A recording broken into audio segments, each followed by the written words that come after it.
गोबर और गौमूत्र में लक्ष्मी का निवास, यह बोध कथा आज हम सुनेंगे। एक समय की बात है, लक्ष्मी ने मनोहर रूप धारण करके गौओं के झुंड में प्रवेश किया। उनके सुंदर रूप को देखकर गौओं ने विस्मित होकर पूछा, देवी तुम कौन हो और कहाँ से आई हो? तुम पृथ्वी की अनुपम सुंदरी जान पड़ती हो।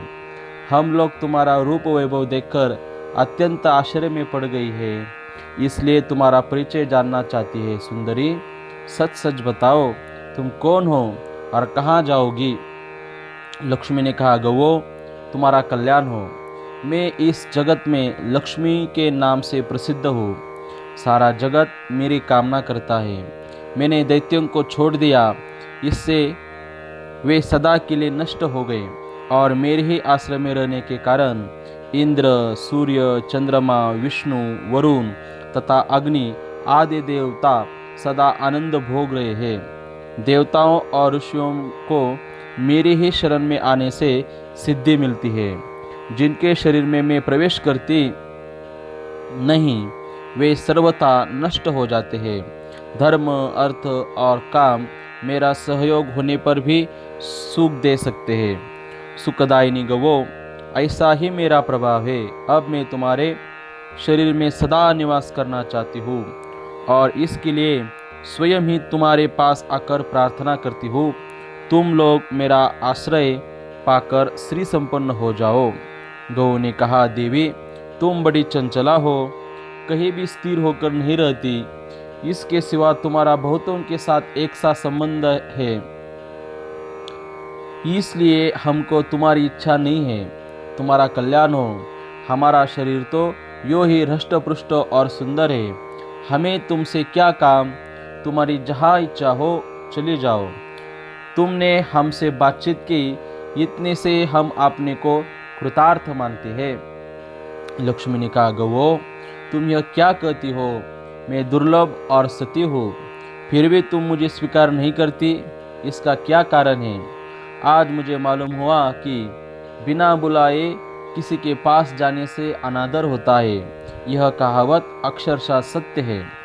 उत्तम व्रत का पालन करने वाली धिनवो, देवता, दानव, गंधर्व, पिशाच, नाग, राक्षस और मनुष्य बड़ी उग्र तपस्या करके मेरी सेवा का सौभाग्य प्राप्त करते हैं। मेरा यह प्रभाव तुम्हारे ध्यान देने योग्य है, अतः मुझे स्वीकार करो। देखो, इस चराचर त्रिलोक में कोई भी मेरा अपमान नहीं करता। गौ ने कहा, देवी हम तुम्हारा अपमान या अनादर नहीं करती, केवल तुम्हारा त्याग कर रही है, और वह भी इसलिए कि तुम्हारा चित्त चंचल है। तुम कहीं भी जमकर नहीं रहती। अब बहुत बातचीत से कोई लाभ नहीं है। तुम जहाँ जाना चाहो चले जाओ। हम सब लोगों का शरीर यो ही हृष्ट पुष्ट एवं प्राकृतिक शोभा से युक्त है, फिर हम तुम्हें लेकर क्या करेंगे? लक्ष्मी ने कहा, गौ तुम दूसरों को आदर देने वाली हो। यदि तुम मुझे त्याग दोगी तो सारे जगत में मेरा अनादर होने लगेगा, इसलिए मुझ पर कृपा करो। तुम महान सौभाग्यशालिनी और सबको शरण देने वाली हो, अतः मैं तुम्हारी शरण में आई हूँ। मुझ में कोई दोष नहीं है। मैं तुम लोगों की सेविका हूँ, यह जानकर मेरी रक्षा करो।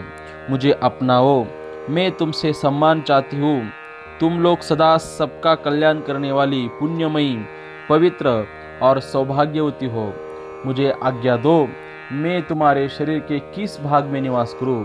गौ ने कहा, यशस्विनी हमें तुम्हारा सम्मान अवश्य करना चाहिए। अच्छा, तुम हमारे गोबर और मूत्र में निवास करो, क्योंकि हमारे ये दोनों वस्तुएं परम पवित्र है। लक्ष्मी ने कहा, धन्य भाग जो तुम लोगों ने मुझ पर अनुग्रह किया, मैं ऐसा ही करूंगी। सुखदायिनी गौ, तुमने मेरा मान रख लिया, अतः तुम्हारा कल्याण हो। इस प्रकार गौओं के साथ प्रतिज्ञा करके लक्ष्मी उनके देखते देखते वहां से अंतर्धान हो गई। यह कथा महाभारत महापुराण में आ गई है।